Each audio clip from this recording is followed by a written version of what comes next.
দিয়েছে। দিন থেকে সবাই শুকরিয়া আদায় করি আলহামদুলিল্লাহ। আরেকটু জোরে বলেন আলহামদুলিল্লাহ। মহান আল্লাহ পবিত্র কোরআনে বলেন লাইন শাকারতুম লাযিদান্নাকুম ওয়া লাইন কাফারতুম ইন্না আযাবি লাশাদীদ। যারা আল্লাহর নিয়ামতের শুকরিয়া আদায় করে আল্লাহ তাদের নিয়ামত বাড়িয়ে দেন, আর যারা অকৃতজ্ঞতা প্রকাশ করে আল্লাহ তাদের কাছ থেকে নিয়ামত ছিনিয়ে নেন। সম্মানিত এলাকাবাসী, আমার প্রিয় মুসলমান ভাইরা, দীর্ঘ সময় আমরা এই বিরোধী অনুষ্ঠানে কোরআন এবং হাদিস থেকে অনেকগুলো আলোচনা করেছি। আসলে পৃথিবীর যত ভালো ভালো ওয়াজ আছে ওরা সব মানুষের বিবেকের মধ্যে দিয়ে দিয়েছেন। প্রত্যেক মানুষের মধ্যে আল্লাহ ফুজুর এবং তাকওয়া দিয়ে দিয়েছেন। সুতরাং ওয়াজ সারাদিন শুনলেও যদি আমল না করি তাহলে আমাদের এই ওয়াজের শোনার কোনো লাভ হবে না।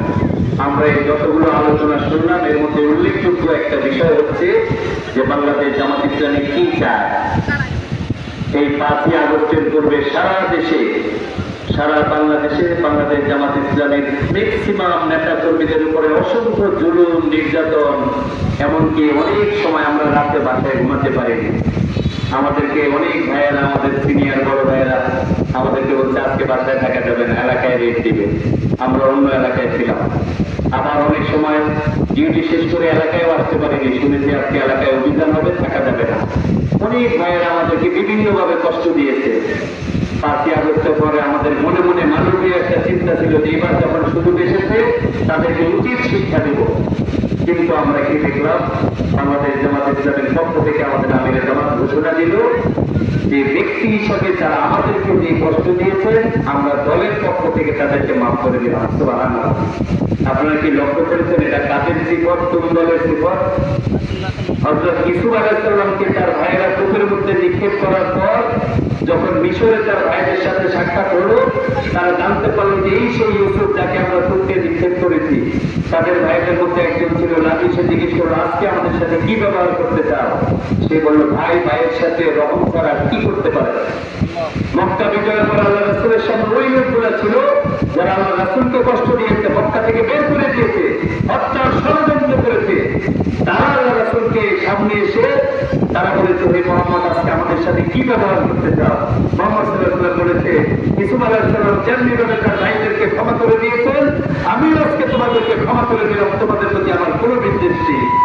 সম্মানিত ভাইরা, বাংলাদেশ জামাত ইসলামীও সুযোগ থাকা সত্ত্বেও আমিরে জামাতের এক নির্দেশে এখানে তাদের দলীয় নেতৃবৃন্দ ঘোষণা দিয়েছে আওয়ামী লীগ যদি ক্ষমতায় না থাকে 5 লক্ষ লোক মারা যাবে।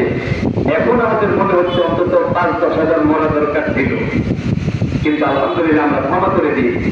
আমাদের আমিরে জামাতের নির্দেশে আমরা ব্যক্তিগতভাবে কারোর উপর কোনো প্রতিশোধ দিইনি। এটাই হচ্ছে ইসলামী আন্দোলনের সিফাত, এটাই হচ্ছে কোরআনের গুণ, এটাই হচ্ছে আল্লাহর খেলাফত প্রতিষ্ঠার পূর্ণ লক্ষণ। যে এদের হাতে দেশ নিরাপদ, যারা ক্ষমতা পেয়েও ক্ষমতার কি করবে না, অপব্যবহার করবে না।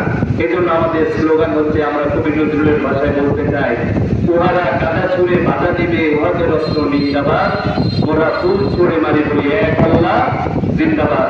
আল্লাহ তাআলা আমাদের সবাইকে আমৃত্যু জান এবং মাল দিয়ে এই দিন প্রতিষ্ঠার আন্দোলনে সম্পৃক্ত থাকার এবং আল্লাহর সন্তুষ্টি পরকালের মুক্তি অর্জন করার তৌফিক দান করুন। সবাই বলি আমিন।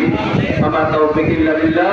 আসসালামু আলাইকুম ওয়া রাহমাতুল্লাহি ওয়া বারাকাতুহু। সবাইকে অসংখ্য মোবারকবাদ ধৈর্য সহকারে আজকের এই পরিমণীয় অনুষ্ঠানের শেষ পর্যন্ত উপস্থিত থাকার জন্য। সবাইকে ধন্যবাদ। আসসালামু আলাইকুম।